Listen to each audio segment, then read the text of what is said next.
Hello and welcome fans and friends, my name is 8-Bit Ben, and today we're going to talk about the Nintendo Switch. I know there's been far too many videos kind of talk about the Switch and its features, but this is something I feel like no one has really talked about at all since the reveal trailer at all. And we're just going to show you both parts of the Switch console.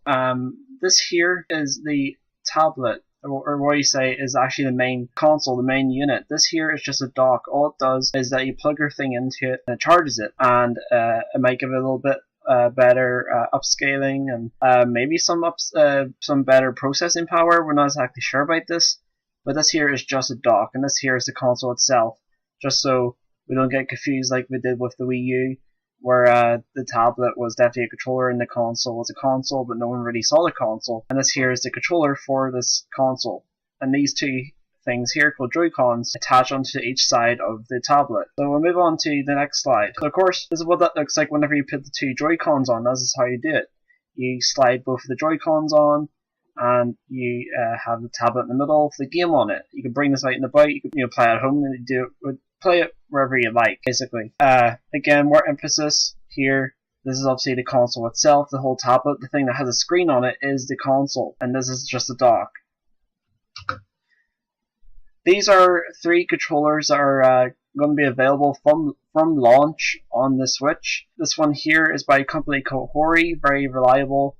Really, they make really good controllers, and it's going to be a lot cheaper than the official Pro controller, which also is a very nice looking controller. It looks very sturdy.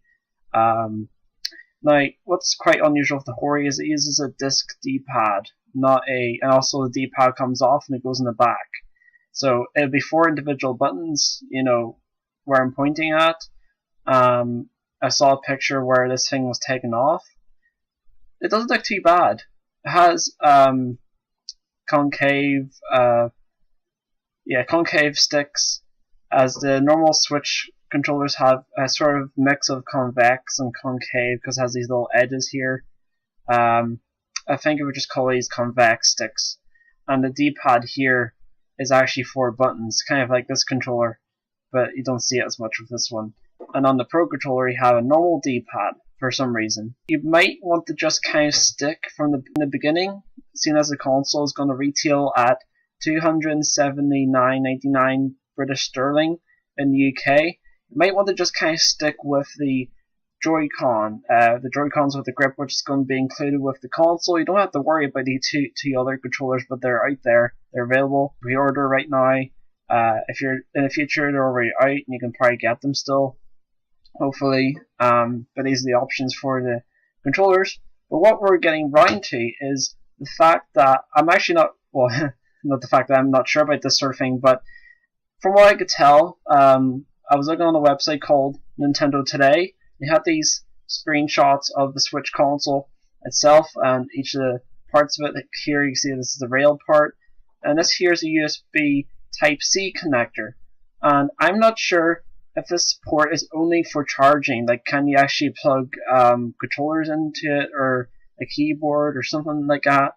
But that might mean that if we were I can't go back. I don't know how to go back to the last slide, but there's a wired Pro controller. I'm not sure how it would work with this here, if it does at all. You get my point. You might be able to use wired controllers with the tablet itself. It's only with the dock, basically. Whenever you have the console on the dock, you'll be able to use it. But there doesn't look like there's any ports on the tablet itself which can take the wired controller. And during the original reveal trailer, a small snippet showed that there might be a holder for the Switch console so that you can play it in the car. Those old DVD players that used to be around that you can put on the chair, like the head of the chair. I like to see that sort of configuration rather than in between chairs, because some people don't have friends to play with, basically, and some kind of just want to concentrate on the one side of the car. I kind of want that to happen because this accessory here for the Wii U never came out for some reason. This is like a Wii Zapper, your Wii U gamepad. This is back when the Wii U gamepad had circle pads for sticks. This was like in its prototype stage, but we never got this controller. I feel like it's been largely forgotten, especially by now, since everyone's kind of leaving the Wii U. I haven't forgot about this thing. Hopefully that attachment does come out for the Switch, because it'd be very useful for anyone who wants to play on the go and doesn't want to have to punch down at the screen all the time. Kind of just wants to play it like they're actually at home, but they're on the go, like any young children and older people as well.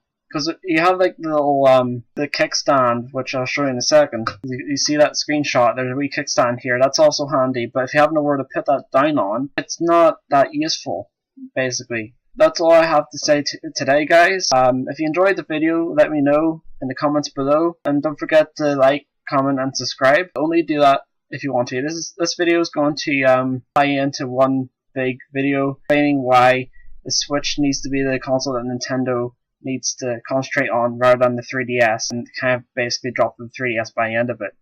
So I'm going to leave it there, guys. I'm sorry I'm not making too much sense, but yeah. Bye.